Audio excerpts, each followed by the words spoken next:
তোমালোকৰ যিসকলৰ HS exam বেয়া হৈছে বা যিসকলে আশা কৰা মতে ৰিজাল্ট পোৱা নাই অৰ্থাৎ কোনোবাই যদি ভাবিছিলা যে মই ফাৰ্ষ্ট ডিভিজন পাব লাগিছিল কিন্তু ৰিজাল্ট দিয়াতে দেখিলা যে সেকেন্ড ডিভিজন পাইছা বা কোনোবাই যদি সেকেন্ড ডিভিজন পাব লাগিছিল কিন্তু থাৰ্ড ডিভিজন পাইছা সো তেনেকুৱা ক্ষেত্ৰত তোমালোকৰ বাবে বৰ্ডৰ ফালৰ পৰা এটা খুবেই ভাল খবৰ আহিছে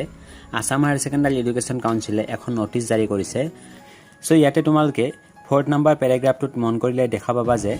ইয়াতে উল্লেখ কৰা আছে যে the candidates who wish to get their answer script recheck may visit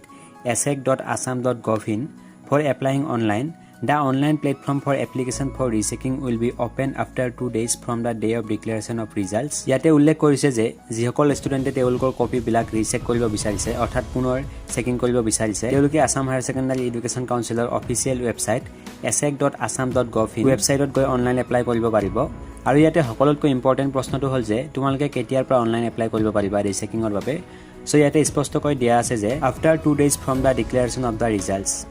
অৰ্থাৎ তোমালোকৰ ৰিজাল্ট দিয়াৰ 2 দিন পিছতে তোমালোকে ইয়াতে ৰিচেকিং কৰিব পাৰিবা অৰ্থাৎ ৰিচেকিংৰ বাবে আবেদন কৰিব পাৰিবা অৰ্থাৎ তোমালোকৰ ৰিজাল্ট 6 তাৰিখে দিছিল তোমালোকে 9 তাৰিখৰ পৰা ইয়াত অনলাইন এপ্লাই কৰিব পাৰিবা ৰিচেকিংৰ বাবে সো ইয়াতে তলৰ পেৰাগ্ৰাফটোত লিখা আছে The candidates who wish to get a photocopy of their answer scripts may also visit assec.assam.gov in for applying online. The online platform for application for photocopy of answer scripts will be open after 10 days from the day of declaration of results. So ইয়াতে উল্লেখ কৰিছে যে যিসকল পৰীক্ষাৰ্থীয়ে বা যিসকল ষ্টুডেণ্টে তেওঁলোকৰ বহিখন নিজে চাব বিচাৰিছে অৰ্থাৎ কোনোবা ষ্টুডেণ্টে যদি তেওঁৰ বহিখন নিজেই চাব বিচাৰিছে অৰ্থাৎ কোনবিলাক কুৱেশ্যনছত তেওঁলোকক কেনেকুৱা ধৰণৰ মাৰ্ক দিছে সো তেনেকুৱা ক্ষেত্ৰত তেওঁলোকে ৰিজাল্ট দিয়াৰ 10 দিন পিছতহে অনলাইন এপ্লাই কৰিব পাৰিব বহিখন তেওঁলোকক সেন্ড কৰাৰ বাবে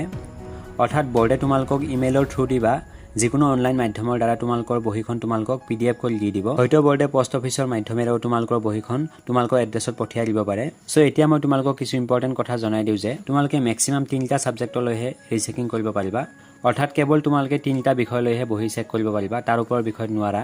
আৰু এটা বহি চেক কৰোতে তোমালোকে 300 টকা পেমেন্ট কৰিব লাগিব সেই পেমেন্টটো তোমালোকে অনলাইনৰ মাধ্যমেৰে কৰিব লাগিব আৰু যদি তোমালোকে বহিখন নিজেই চাব বিচৰা অৰ্থাৎ পিডিএফ আকাৰে বা আৰু যদি পোষ্ট অফিচৰ থ্ৰু দি বৰ্ডে তোমালোকৰ এড্ৰেছত বহিখন পঠিয়াই দিয়ে তেতিয়া তোমালোকৰ ফিছটো অকমান বেছি হৈ যাব আৰু ইয়াতে তলত এটা লাইন উল্লেখ কৰা আছে যে in case of any difficulty in applying online for rechecking of answer scripts of photocopy answer scripts an email may be sent to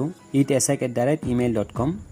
অৰ্থাৎ একেবাৰে হেকৰ লাইনটোত কৈছে যে যদি তোমালোকে ৰিচেকিংৰ বাবে আবেদন কৰাৰ সময়ত কিবা অসুবিধা পোৱা বা অনলাইনত কিবা অসুবিধা পোৱা তেতিয়াহ'লে তোমালোকক ইয়াতে ইমেইল কৰিব দিছে আৰু তেওঁলোকে ইয়াতে এটা ইমেইল দি থৈছে @email.com অৰ্থাৎ এই ইমেইলটো তোমালোকে কিবা অসুবিধা পালে এপ্লাই কৰাৰ সময়ত ইয়াতে ইমেইল কৰিব পাৰিবা অৰ্থাৎ তোমালোকৰ অসুবিধাসমূহ ইয়াত জনাব পাৰিবা আৰু ইয়াতে অনলাইন এপ্লাই যেতিয়া ষ্টাৰ্ট হ'ব ইয়াৰ ওপৰত মই এটা ভিডিঅ' বনাবলৈ চেষ্টা কৰিম সো তোমালোকক আৰু এটা কথা মই জনাই দিও যে তোমালোকৰ যিসকলৰ ডাউট আছে যে মই এইটো সাবজেক্টত ইমান পাব লাগিছিল কিন্তু ৰিজাল্টত হয়তো তোমালোকে কম পাইছা তেনেকুৱা ক্ষেত্ৰতহে তোমালোকে ৰিচেকিং কৰিবা বা যদি তোমালোকৰ কনফিডেন্স আছে যে মই এইটো সাবজেক্টত আৰু মাৰ্কস পাব লাগিছিল সো তেতিয়া তোমালোকে ৰিচেকিং কৰিবা যদি তোমালোকৰ তেনেকুৱা একো অনুভৱে নাই তেতিয়াহ'লে তোমালোকে বেকাৰ টকা ব্যয় নকৰিবা ৰিচেকিং কৰি আৰু ৰিচেকিংত তোমালোকক কোনো ধৰণৰ এক্সট্ৰা মাৰ্ক দিয়া নহয় অৰ্থাৎ বৰ্ডৰ যদি তোমালোকৰ বহিখন চেক কৰোতে আগতে কিবা ভুল হৈছিল বা তোমালোকক যদি কিবা মাৰ্ক দিবলৈ ৰৈ গৈছিল তেনেকুৱা ক্ষেত্ৰতহে তোমালোকৰ মাৰ্কবোৰ বৃদ্ধি হ'ব কিন্তু এনে তোমালোকক এক্সট্ৰা মাৰ্ক একো নিদিয়ে সো তোমালোকে ৰিচেকিং কৰোতে বহু ভাবি চিন্তি ৰিচেকিং কৰিবা সো ৰিচেকিং সম্পৰ্কে আজিৰ এই ভিডিঅ'টোত মই এইটো ইনফৰমেশ্যন তোমালোকক দিব লগা আছিল তোমালোকে যদি এই ভিডিঅ'টো চাই ভাল পালা তোমালোকৰ বন্ধুবৰ্গলৈ ভিডিঅ'টো শ্বেয়াৰ কৰি দিবা তেতিয়ালৈকে থ্যাংক ইউ সো মাচ জয় অসম বন্দে মাতৰম